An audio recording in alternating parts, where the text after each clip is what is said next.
students and welcome in our geography class.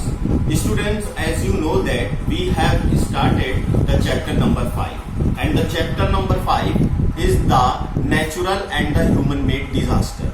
Students, we have completed the number of topics in this chapter. Now today we are going to start the another topics that are given in this chapter.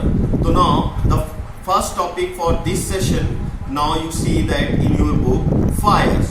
Through fire is of the immense importance to humans, but it can also be a major force of the destruction when it spreads out of control. Disaster caused by fire have natural and human causes. Fires can break out in the forest areas or in human statements. Forest fires are also known as the wildfires and can cause great damage to the communities living in around the forest. Okay students, now we are going to understand about the fire.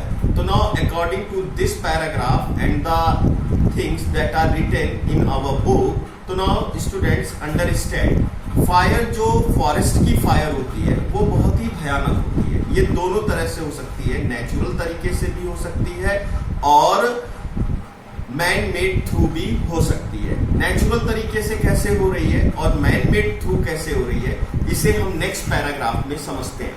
First we are going to understand about the natural causes.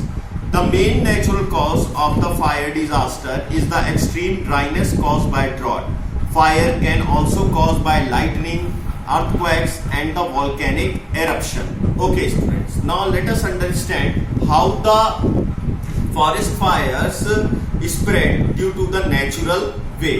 Okay students, जैसे हमें पता है जब बहुत ज्यादा गर्मियां पड़ने लगती हैं और टेम्परेचर हाई होने लगता है 45 डिग्री सेल्सियस 48 डिग्री सेल्सियस, तो फॉरेस्ट में ड्राइनेस आती है, मतलब वहां से मॉइस्चर रिलीज हो जाता है और जो वहां पे सूखे पत्ते होते हैं या उनकी सूखी टहनियां पड़ी होती हैं, तो बहुत ज्यादा गर्मी की वजह से भी उनमें आग लगने के चांस जो होते हैं वो बढ़ जाते हैं. फिर उसी तरीके से लाइटनिंग, जैसे कि अचानक से लाइटनिंग हुई, बिजली कड़की और वहां जंगलों के ऊपर आ गिरी, तो उससे भी वहां पर आग लग सकती है.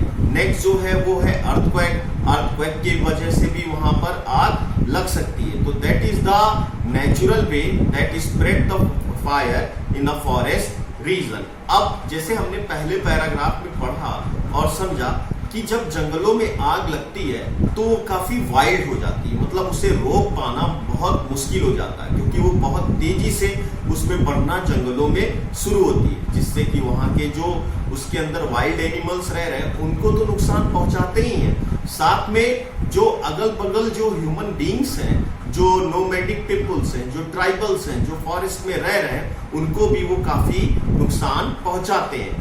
Now next the human cause that also spread the fire in the forest. Now we are going to understand about the human cause. Fire disaster caused by the human are usually the result of negligence. For example, lit matches or cigarette thrown in the forest areas or bonfires lit attendant and can trigger the forest fires. Spark from these can come into the contact with dry vegetation and set off the fires that spread rapidly. अब human cause कैसे बनता है इसे हम समझ लेते हैं. जैसे कभी कभी बहुत से लोग क्या करते हैं, फॉरेस्ट में पिकनिक मनाने जाते हैं, वहां पे वो बॉनफायर आग जला के उसके चारों तरफ बैठते हैं या कुकिंग करते हैं या कुछ भी इस तरीके का काम करते हैं, या कुछ लोग ऐसे होते हैं जो सिगरेट पी के वहां पर फेंक देते हैं, तो इससे भी वहां पर आग लगने का खतरा बढ़ जाता है. Now the next point that is given in your book, the effects of forest. Number 1, now that cause the animals to die. Then after that, now it is also damage the environment. Now next, the disaster cause loss of life and the serious injury to health. They can several damage property causing the loss of important document and the assets. Okay, now effects of forest. जो सबसे पहला effects होता है forest fire का, वो तो होता है जो वहां पर जंगली जानवर यानी कि जो वाइल्ड एनिमल्स रह रहे हैं उनको वो बहुत ज्यादा नुकसान पहुंचाते हैं. नेक्स्ट जो इफेक्ट होता है ये हमारे एनवायरनमेंट को भी नुकसान पहुंचाते हैं। अब ये हमारे एनवायरनमेंट को कैसे नुकसान पहुंचाते हैं, इसको हम लोग समझ लेते हैं। एनवायरनमेंट को नुकसान पहुंचाने के पीछे जो सबसे बड़ा कारण है कि बहुत बड़े लेवल पे यहाँ पे जो हमारे ग्रीन ट्रीज होते हैं वो जल के खत्म हो जाते हैं, और जब ये ग्रीन ट्रीज जलते हैं तो इनमें से बहुत सारा जो है वो स्मोक निकलता है, जो कि हमारे एनवायरनमेंट को नुकसान पहुंचाता है।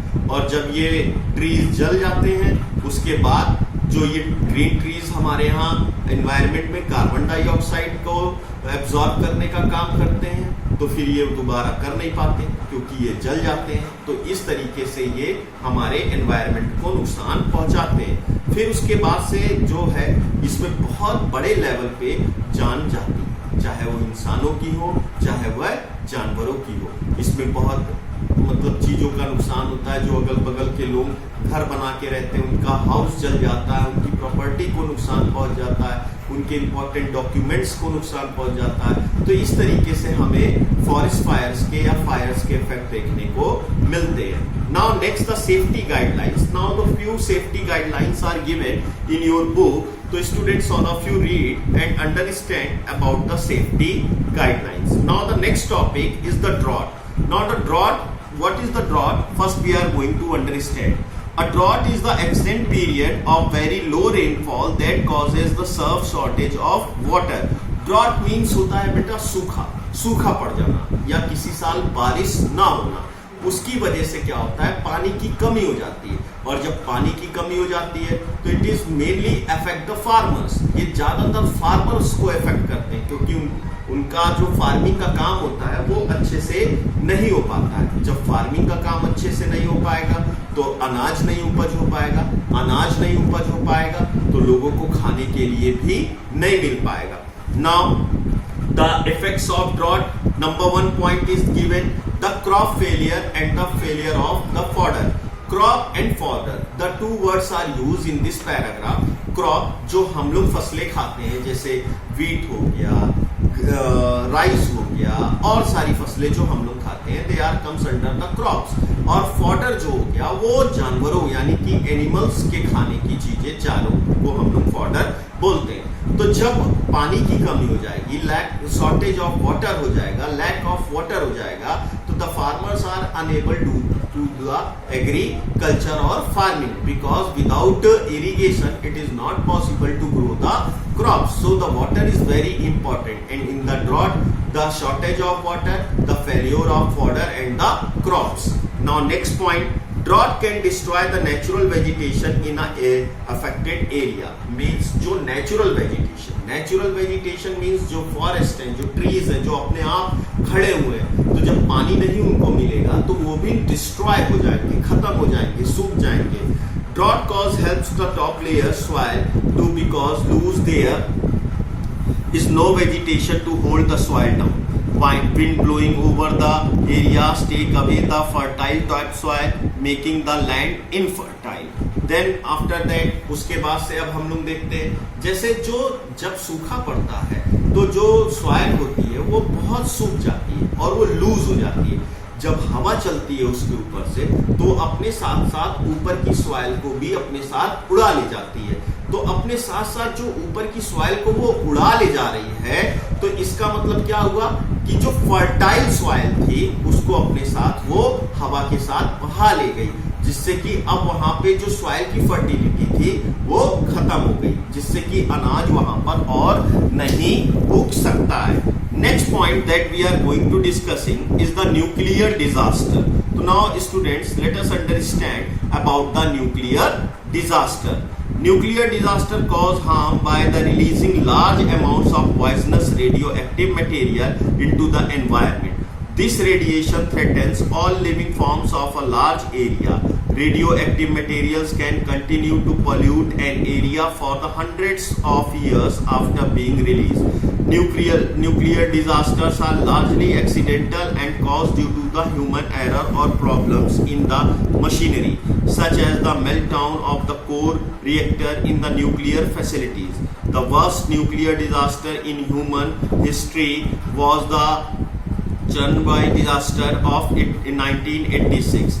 Now, one of the most recent nuclear accidents was the Fukushima, Japan in 2011. It was caused when an earthquake and the tsunami impacted the machinery at the nuclear point and causing a meltdown. Nuclear disaster can also be caused the internationally nuclear weapons can impact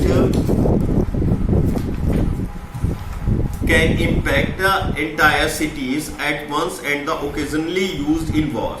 In 1945, USA dropped the atomic bombs of the cities Hiroshima and the Nagasaki in Japan. The cities were whipped and thousands died while around the thousands suffered grievously.